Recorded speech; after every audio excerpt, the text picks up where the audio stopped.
Meanwhile, the windy conditions could kind of play a role in the aim, I would suppose. Yeah, I have got to no factor idea. that in. Yeah, I don't know how windy it has to be for that to factor in because I've never been hunting before, but it is a little breezy out there. We have winds right now, a little lighter in Southfield, but other areas have picked up wind speeds upward of about 15 miles per hour. But right now, west-southwesterly breeze is a mild breeze out there and pretty comfortable. 52 under partly cloudy skies in Southfield, but pretty much clear in other locations.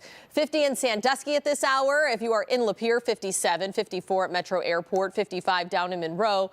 Grosse Ile is at 56, but our warmest spot on the map right now is Howell, just shy of 60. So you will likely get to 60 degrees this afternoon, where the rest of us probably topping out in the upper 50s. So by the numbers yesterday, we were in the low 50s. That was a few degrees above where we should be for this time of year, but we also knew that was a little dip compared to the day before and compared to what we'll have today and tomorrow. Tomorrow should be the warmest day, as we do anticipate most of us getting into the 60s, and that's about 15 degrees above the average high. So average high now is in the upper 40s as we round out November, and we'll have those seasonal temperatures dipping back into the 40s by Saturday, and then we stay there for a little while.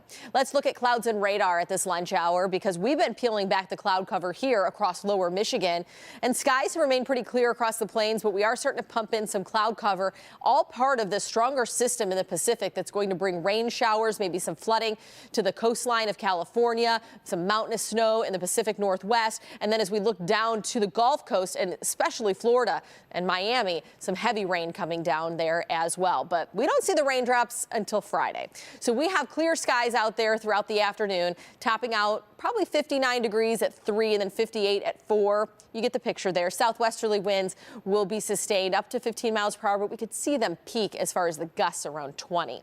Tonight, 36, so not as bitterly cold as what we've had the last few mornings, especially Ann Arbor has been waking up in the 20s, but still on the cool side. That's because of the mostly clear skies. But winds stay out of the southwest tomorrow, which will usher in a little more warmth. 62 and still mostly sunny. Clouds don't roll in until really after sunset. So by midnight, 1 a.m. going into Friday morning, overcast skies across lower Michigan. Then we have those showers starting to push in, more so kind of scattered variety, 7, 8 o'clock in the morning. So I think that some folks could be dealing with the rain for the morning rush hour drive. So kind of plan ahead and think about that. But then by the time we get to midday, pretty widespread rain chances across the area. So you might be saying, when does this push out? Well, 3 o'clock, I think our western counties are done with the rain. By about 4 or 5, this should be pushing east of Detroit with some clearing skies. So that's great news if you plan to head down to Campus Martius for the tree lighting, or you're going to Ford Field for Hobnobble Gobble. I think you'll be able to leave the umbrella in the car and not have to worry about it. Bears versus Lions. I know Sunday's going to be dry. It's just going to be chilly in the wake of that front that ushers in a cool air mass this weekend. 30s for tailgating, and then when you're leaving Ford Field, heading back to your car with a Lions victory, of course, will be right around 43 degrees. The scenarios for Thanksgiving kind of shaping up like this. Still 8 days out. However, we could have some cloud cover or clear skies, but what you notice is in common with these two scenarios, no rain in the forecast. And if we were to see some precipitation, it'd probably be a flake or two, just because we're anticipating some cold conditions for Thanksgiving. So rain on Friday, and then the next chance for rain doesn't arrive till Tuesday of next week, but the cooler weather will stick with us this weekend into early next week.